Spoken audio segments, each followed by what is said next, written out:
Y vamos ahora con el homenaje que esta semana se lo hacemos a una actriz que sé que le tienes una especial predilección. Sí, casi devoción diría, ¿no? Audrey Hepburn. El pasado 20 de enero se cumplían precisamente 20 años desde que fallecía esta actriz, que está más, entre comillas, viva que nunca, porque su figura sigue siendo una referencia de estilo y de moda. Nació el 4 de mayo de 1929 en Bruselas, en Bélgica. El nombre con el que fue bautizada es el de Eda Kathleen Van Gestra Hepburn.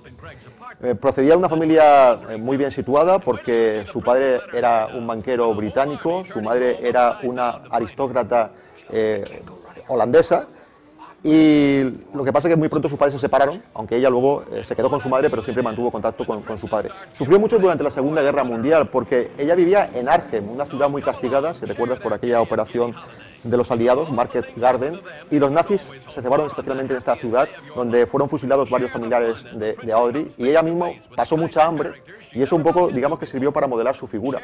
Después de la guerra se marchó a Inglaterra, a Londres, estudió danza, que era su verdadera vocación.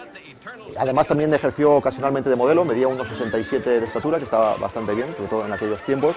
Y luego ocasionalmente viajaba a Holanda de vacaciones, y allí era su madre amiga de un productor y le ofreció la posibilidad de actuar en una pequeña película. Pero cuando fue otra vez a Inglaterra, como la profesión de actriz estaba mejor pagada, se dedicó a ello e hizo sus pinitos como extra, como secundaria, en películas como Oro en barras, como Risas en el paraíso. Y de ahí dio el salto a Estados Unidos. En Estados Unidos, curiosamente, no comienza a hacer cine, sino teatro.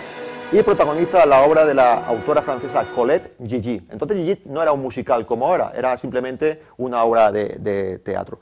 Pero alguien se fija en ella y la contratan para ser la protagonista de la película de William Wyler, Vacaciones en Roma. Corre el año 1953, una película que se rueda sobre todo en la misma Roma y en los estudios Cinecittà, junto a Gregory Peck.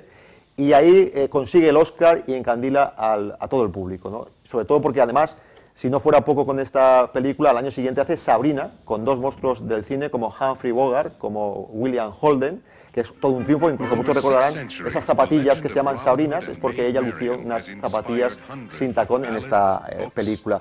Hace también otra película con Billy Wilder, que es Ariane, junto a Maurice Chevalier, que hacía de su padre, y junto a Gary Cooper, ya muy mayor en aquella época.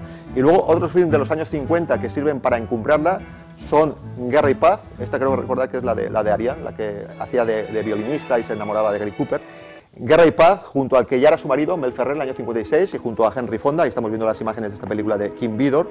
También hace un musical con ya un veterano Fred Astaire, que es Una cara con ángel, donde ella cantaba y bailaba. Y también, qué decir, de Historia de una monja, otra película memorable, junto a Peter Finch, donde es una monja, una novicia que se enamora de un médico en África. En los años 60 siguió cosechando éxitos, hizo un western, Los que no perdonan, junto a Burt Lancaster, una película de John Huston.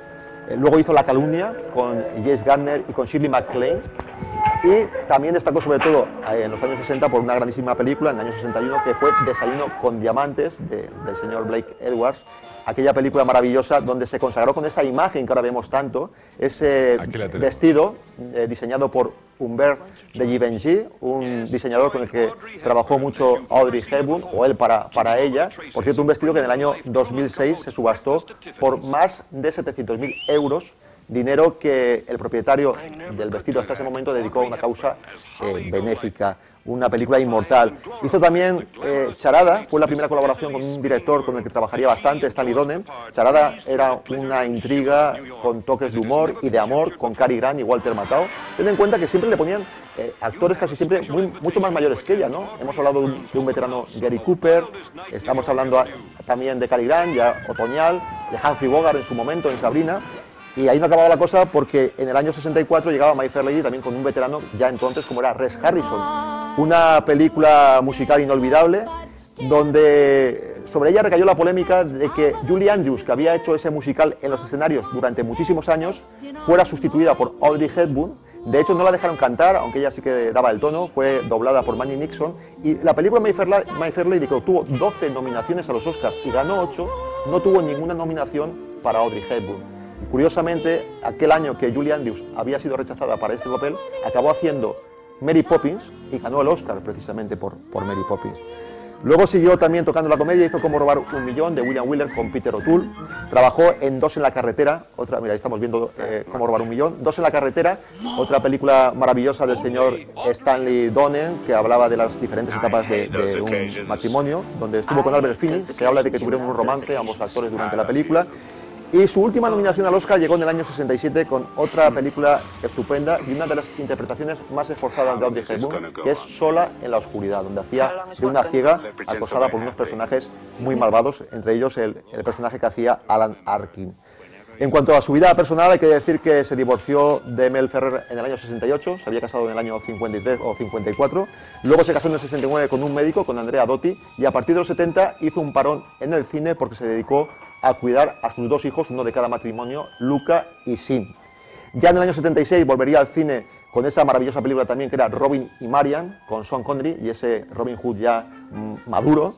Y ya sus apariciones posteriores son ya muy contadas. Tal vez la más recordada sea Always, para siempre, aquella película que hizo con Steven Spielberg en 1989. Pero es que en los años 80 y 90, más que al cine se dedicó a ejercer de embajadora de UNICEF prácticamente hasta pocas semanas antes de su muerte, que como decíamos, acaeció el 20 de enero de 1993. Y nos dejó para siempre, pero de alguna manera también no deja de estar con nosotros porque uno sale a la calle, va a un escaparate de moda, ve unos cuadros, unas fotografías y siempre está ahí Audrey Hepburn presente, que en las últimas décadas se ha convertido también en un icono del cine. Efectivamente, en un icono de toda una época. Pues Eduardo Casanova, muchas gracias. Muy bien. Hasta la próxima semana. Hasta ahora.